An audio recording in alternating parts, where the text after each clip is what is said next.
HESI Exam Practice Test free. Question 1. A client with tuberculosis, TB, is taking isoniazid, INH. Which instruction is most important for the nurse to include? Take the medication with food to avoid stomach upset. Avoid exposure to sunlight while taking this medication. Report any numbness or tingling in extremities. Have liver function tests done regularly. D. Have liver function tests done regularly. Correct answer, Step 1, isoniazid, INH, can cause liver toxicity. Step 2, regular liver function tests help monitor for liver damage. Step 3, monitoring liver function is crucial to prevent serious complications. Step 4, other choices are not directly related to INH's side effects. Summary, choice D is correct as it directly addresses a potential serious side effect of INH. Choices A, B, and C are not directly relevant to the medication's side effects. Question 2. A client with a spinal cord injury at T6 suddenly reports a pounding headache and blurred vision. What action should the nurse take first? Administer pain medication as ordered. Check the client's blood pressure. Place the client in a supine position. Increase the client's fluid intake. B. Check the client's blood pressure. Correct answer, the correct action is to check the client's blood pressure first. A sudden onset of pounding headache and blurred vision in a client with a spinal cord injury at T6 can indicate autonomic dysreflexia. Checking the blood pressure is crucial as autonomic dysreflexia can lead to severe hypertension, which can result in life-threatening complications such as stroke or seizure. Immediate assessment and intervention are necessary to prevent further harm. Administering pain medication without addressing the underlying cause can exacerbate hypertension. Placing the client in a supine position can worsen symptoms, and increasing fluid intake does not address the immediate issue at hand. Therefore, checking the blood pressure is the priority to identify and manage autonomic dysreflexia effectively. Question 3. A nurse cares for a client with chronic obstructive pulmonary disease who has been prescribed continuous oxygen therapy at home. Which statement indicates the client correctly understands the teaching? I plan to wear my oxygen when I exercise and feel short of breath. I will use my portable oxygen when grilling burgers in the backyard. I plan to use cotton balls to cushion the oxygen tubing on my ears. I will only smoke while I am wearing my oxygen via nasal cannula. C. I plan to use cotton balls to cushion the oxygen tubing on my ears.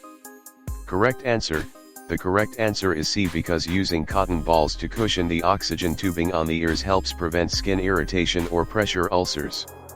This indicates the client understands the importance of skincare and comfort while using oxygen therapy. A. Incorrect.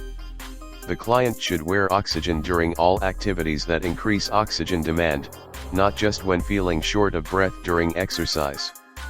B. Incorrect. Using portable oxygen near an open flame like a grill can result in a fire hazard. D. Incorrect. Smoking while using oxygen therapy is extremely dangerous and can lead to a fire. Question 4. A client tests positive for alpha-1 antitrypsin, AAT, deficiency and asks the nurse, what does this mean? How should the nurse respond? Your children may be at high risk for developing chronic obstructive pulmonary disease. I will arrange for a genetic counselor to discuss your condition. Your risk for chronic obstructive pulmonary disease is higher, particularly if you smoke. This is a recessive gene that should not affect your health. C. Your risk for chronic obstructive pulmonary disease is higher, particularly if you smoke. Correct answer, rationale, C is correct because AAT deficiency increases the risk of COPD, especially with smoking. This response provides accurate information regarding the client's health risk. A is incorrect as it specifically mentions children rather than the client's own risk. B is incorrect as it focuses on genetic counseling rather than addressing the client's question. D is incorrect as it inaccurately states that the gene does not affect health. Question 5. A client with end-stage heart failure who is. How should the nurse respond? Would you like information about advance directives? I will arrange for a psychiatrist to speak with you. Do you want to come off the transplant list? Would you like to speak with a priest or chaplain? A. Would you like information about advance directives? Correct answer. The correct answer is A. Would you like information about advance directives? This is the appropriate response as it addresses the client's concerns about becoming a vegetable and explores their wishes for end-of-life care. Advance directives can help the client make decisions about their care in case they are unable to communicate in the future. The other choices are incorrect because B assumes the client needs psychiatric evaluation, C suggests removing them from the transplant list without exploring their concerns further, and D focuses on spiritual support rather than addressing the client's specific worries about their quality of life post-transplant. Question 6. A client with heart failure expresses feelings of burden and thoughts of death to a nurse. How should the nurse respond? Would you like to talk more about this? You are lucky to have such a devoted daughter. It is normal to feel as though you are a burden. Would you like to meet with the chaplain? A. Would you like to talk more about this? Correct answer. The correct answer is A because it demonstrates active listening and empathy, encouraging the client to express their feelings further. This response shows support and openness to discuss sensitive topics, promoting therapeutic communication. Choice B fails to address the client's emotional distress directly. Choice C may invalidate the client's feelings. Choice D may not be appropriate unless the client expresses interest in meeting with the chaplain. Overall, option A is the best response for addressing the client's emotional needs effectively. Question 7. The client with a chest tube after a coronary artery bypass graft has significantly slowed drainage. What action is most important for the nurse to take? Increase the setting on the suction. Notify the provider immediately. Reposition the chest tube. Take the tubing apart to assess for clots. B. Notify the provider immediately. Correct answer. The correct answer is B. Notify the provider immediately. This is the most important action because significantly slowed drainage in a client with a chest tube after surgery can indicate a potential complication like a blocked tube or bleeding. Notifying the provider allows for prompt assessment and intervention to prevent further complications. Increasing the suction setting, choice A, without knowing the reason for slowed drainage can potentially worsen the situation. Repositioning the chest tube, choice C, may not address the underlying issue causing the slowed drainage. Taking the tubing apart to assess for clots, choice D, should not be done by the nurse as it can introduce the risk of infection and requires sterile technique. Question 8. A client presents to the emergency department with an acute myocardial infarction, MI, at 15:03 p.m. The facility has 24-hour catheterization laboratory capabilities. To meet the Joint Commission's core measures set, by what time should the client have a percutaneous coronary intervention performed? 1530, 3:30 p.m. 1600, 4 p.m. 1630, 4:30 p.m. 1700, 5 p.m.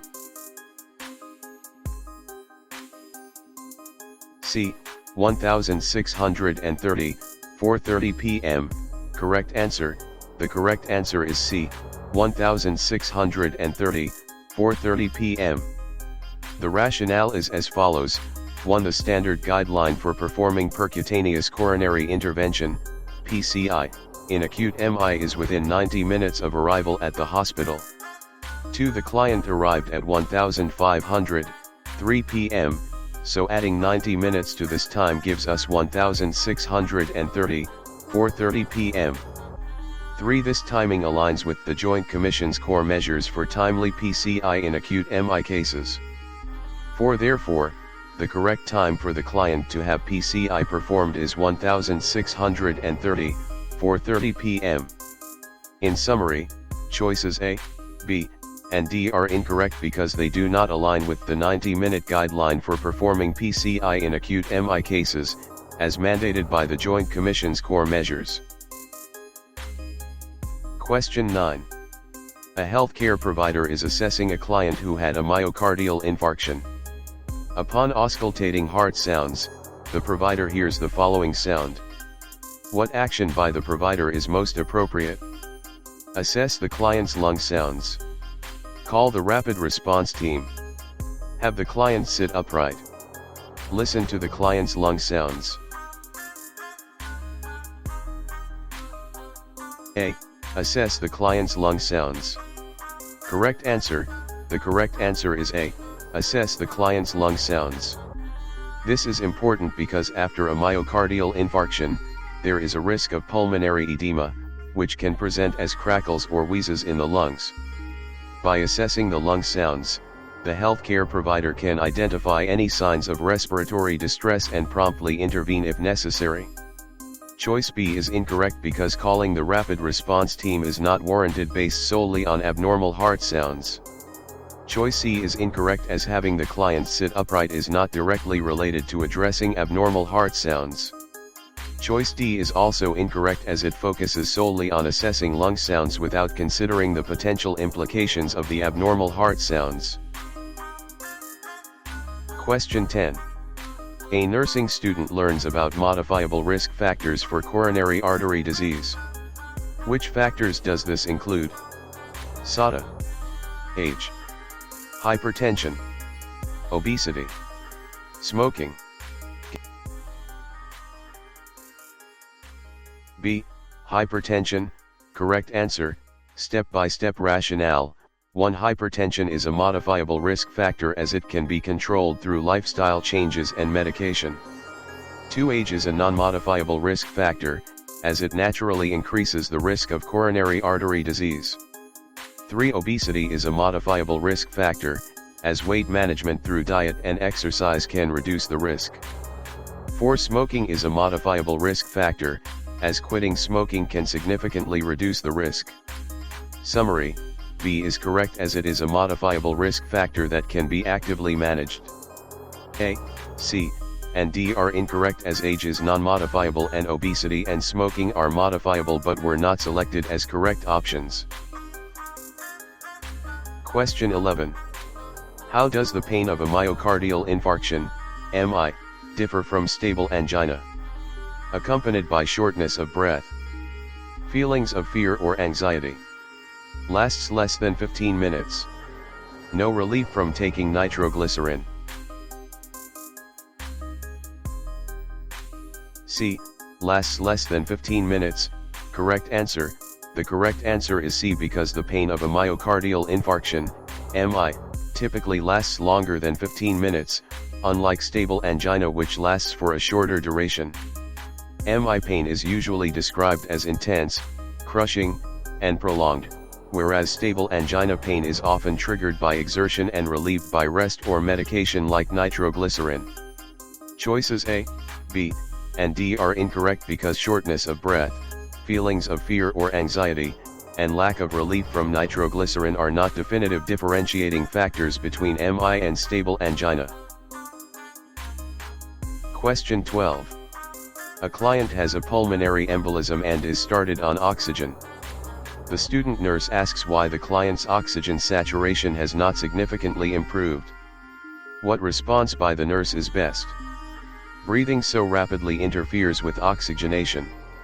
Maybe the client has respiratory distress syndrome. The blood clot interferes with perfusion in the lungs. The client needs immediate intubation and mechanical ventilation. C. The blood clot interferes with perfusion in the lungs. Correct answer, C. Rationale. 1. A pulmonary embolism is a blockage in one of the pulmonary arteries, affecting blood flow to the lungs. 2. This blockage limits perfusion, the process of blood flow through the lungs for oxygenation. 3. Oxygen saturation may not improve significantly because the blood clot interferes with perfusion, not ventilation. 4. Options A and B focus on ventilation issues, which may not be the primary concern in this case. 5. Option D is extreme and not supported by the information given about the client's condition. Summary: choice C is correct because a pulmonary embolism affects perfusion in the lungs, leading to decreased oxygen saturation. Choices A, B, and D are incorrect as they focus on other issues not directly related to the client's condition. Question 13. A client is hospitalized with a second episode of pulmonary embolism, PE. Recent genetic testing reveals the client has an alteration in the gene CYP2C19. What action by the nurse is best? Instruct the client to eliminate all vitamin K from the diet. Prepare preoperative teaching for an inferior vena cava, IVC, filter. Refer the client to a chronic illness support group. Teach the client to use a soft bristled toothbrush. B. Prepare preoperative teaching for an inferior vena cava, IVC, filter. Correct answer. The correct answer is B. Prepare preoperative teaching for an inferior vena cava, IVC, filter. In the context of a client with an alteration in the gene CYP2C19 and recurrent pulmonary embolism, the use of an IVC filter helps prevent blood clots from traveling to the lungs. This intervention is crucial in managing the risk of further pulmonary embolism. Teaching the client about the purpose, care, and potential complications of the IVC filter is essential for their understanding and cooperation in the treatment plan. Incorrect choices: A. Instruct the client to eliminate all vitamin K from the diet. This choice is not relevant to the management of recurrent pulmonary embolism associated with a genetic alteration. C. Refer the client to a chronic illness support group. While support is important, it is not the immediate priority in this case of managing a recurrent PE. D. Teach the client to use a soft bristled toothbrush. This recommendation is not directly. Question 14. A client with newly diagnosed osteoporosis is being taught about lifestyle modifications. Which instruction should be included? Increase intake of caffeinated beverages. Engage in weight-bearing exercises regularly. Avoid exposure to sunlight. Take calcium supplements with iron. B. Engage in weight-bearing exercises regularly. Correct answer: Step 1. Weight-bearing exercises help improve bone density and strength, crucial in managing osteoporosis. Step 2. Regular engagement in weight-bearing exercises can reduce the risk of fractures in individuals with osteoporosis. Step 3. Increasing intake of caffeinated beverages can contribute to bone loss. Step 4. Avoiding exposure to sunlight can decrease vitamin D levels necessary for calcium absorption. Step 5. Taking calcium supplements with iron may interfere with calcium absorption. Summary: choice B is correct as weight-bearing exercises are essential for managing osteoporosis. Choices A, C, and D are incorrect because they can have negative impacts on bone health. Question 15. A healthcare professional is assessing a client with left-sided heart failure. Which finding is most commonly associated with this condition? Peripheral edema, jugular vein distension, hepatomegaly, crackles in the lungs. D. Crackles in the lungs. Correct answer: the correct answer is D. Crackles in the lungs. Left-sided heart failure leads to fluid accumulation in the lungs, causing crackles on auscultation. This indicates pulmonary congestion. Peripheral edema, A, is more common in right-sided heart failure. Jugular vein distension, B, is typically seen in right-sided heart failure due to increased venous pressure. Hepatomegaly, C, is more common in conditions like liver disease, not specifically left-sided heart failure. Question 16. A client has a pleural chest tube. Which action should the nurse take to ensure safe use of this equipment? Never strip the tubing to maintain patency. Secure tubing junctions with tape to prevent accidental disconnect ions. Set wall suction at the level recommended by the device manufacturer. Keep padded clamps at the bedside for use if the drainage system is interrupted. D. Keep padded clamps at the bedside for use if the drainage system is interrupted. Correct answer. The correct answer is D. Keep padded clamps at the bedside for use if the drainage system is interrupted. This is essential because if the drainage system is interrupted, the nurse needs to immediately clamp the tube to prevent air from entering the pleural space. Clamping the tube can prevent a potentially life-threatening situation. A. Never strip the tubing to maintain patency. Stripping the tubing can lead to increased negative pressure, which can be harmful. B. Secure tubing junctions with tape to prevent accidental disconnect ions. While securing tubing is important, clamping the tube in case of interruption is more critical. C. Set wall suction at the level recommended by the device manufacturer. This is important for proper functioning but not as crucial as having clamps ready for emergencies. Question 17. A nurse cares for a female client who has a family history of cystic fibrosis. The client asks, "Will my children have cystic fibrosis?" How should the nurse respond? Since many of your family members are carriers, your children will also be carriers of the gene. Cystic fibrosis is an autosomal recessive disorder. If you are a carrier, your children will have the disorder. Since you have a family history of cystic fibrosis, I would encourage you and your partner to be tested. Cystic fibrosis is caused by a protein that controls the movement of chloride. Adjusting your diet will decrease the spread of this disorder. C. Since you have a family history of cystic fibrosis, I would encourage you and your partner to be tested. Correct answer. Rationale. C is correct because it encourages genetic testing for both the client and their partner to assess the risk of passing on the cystic fibrosis gene. This approach provides the necessary information for informed decision-making regarding family planning. A is incorrect because being a carrier does not guarantee that the children will also be carriers. B is incorrect as it inaccurately states that if the client is a carrier, their children will have the disorder. D is incorrect because it oversimplifies the etiology of cystic fibrosis and suggests dietary adjustments as a solution, which is not effective in managing the genetic condition.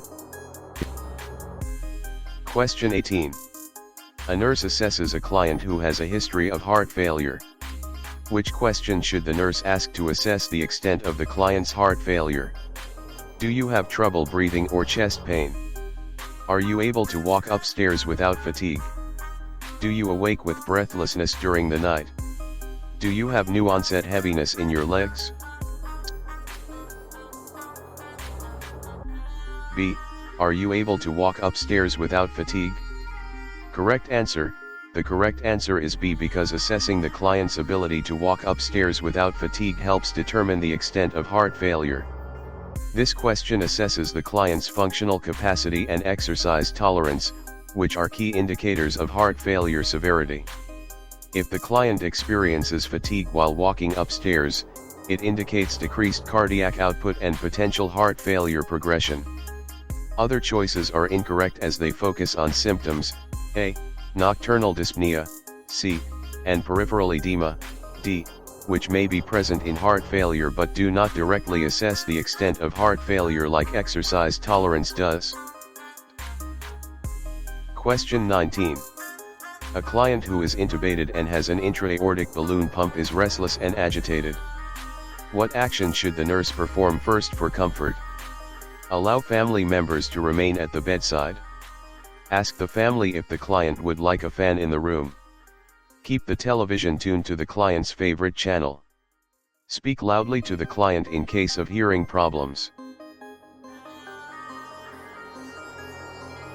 A. Allow family members to remain at the bedside. Correct answer. The correct answer is A. Allow family members to remain at the bedside. This is the priority action as it provides emotional support and comfort to the client.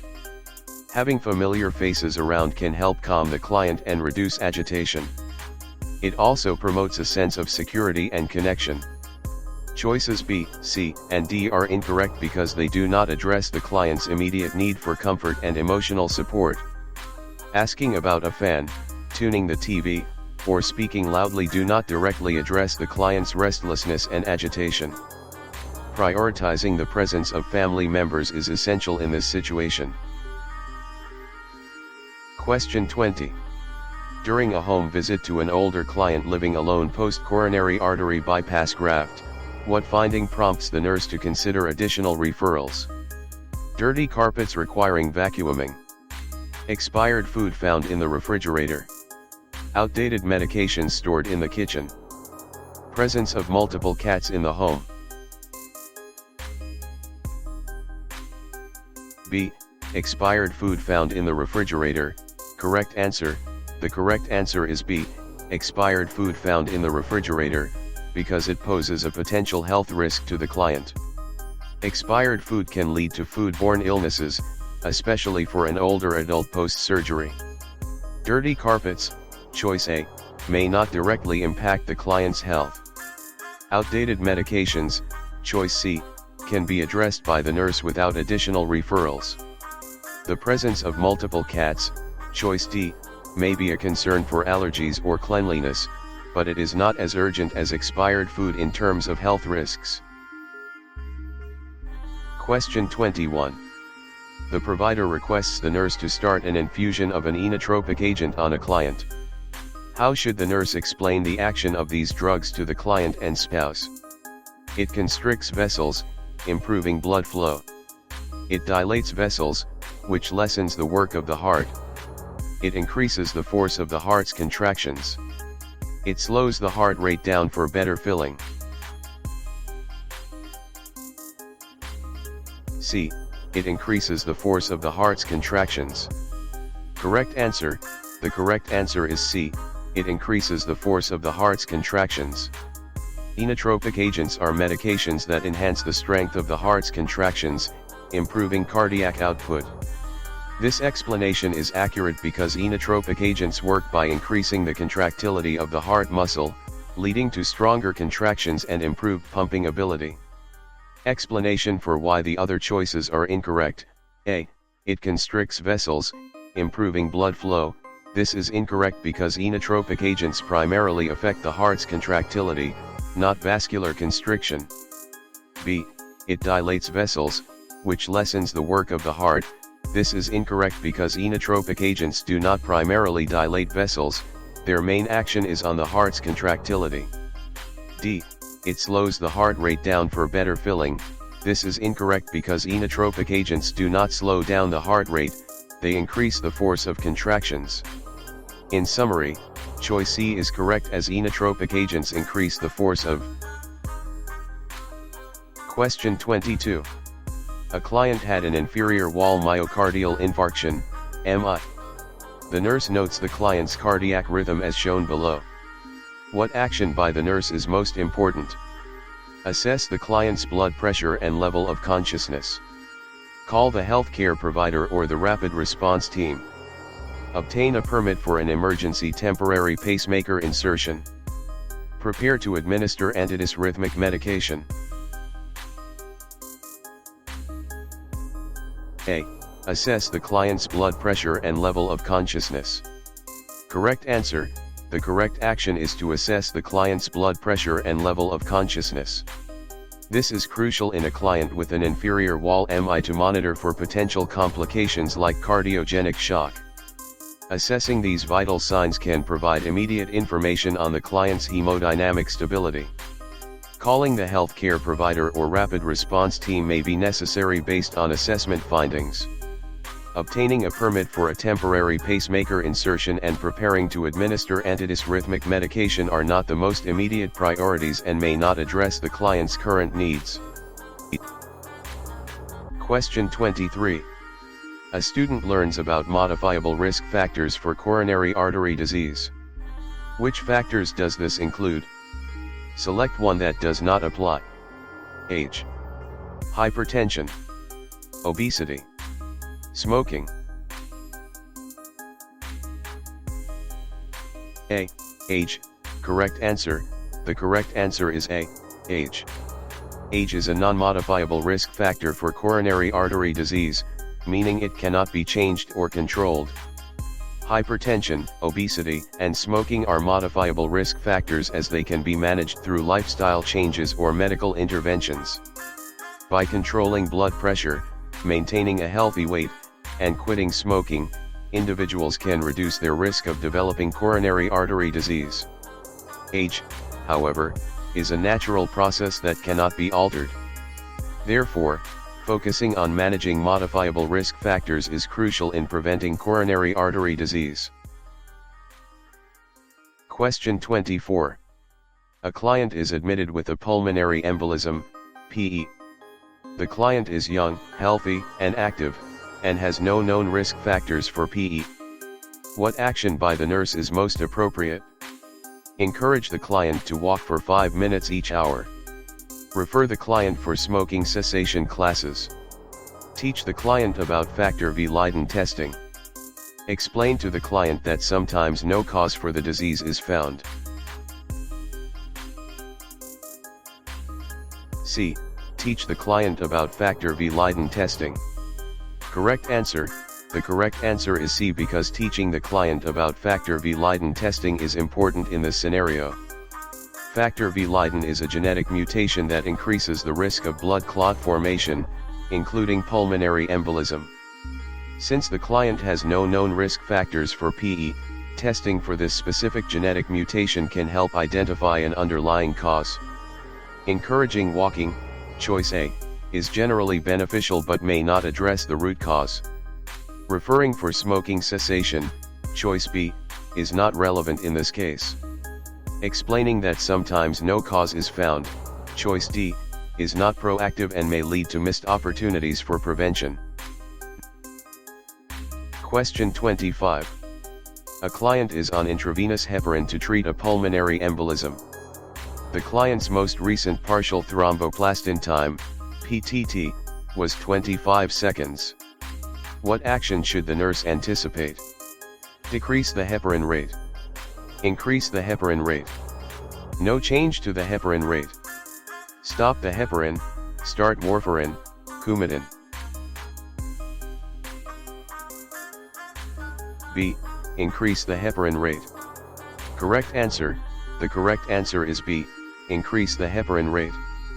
A PTT of 25 seconds indicates that the client's blood is not adequately anticoagulated, as the therapeutic range for PTT is typically around 60 to 80 seconds for heparin therapy.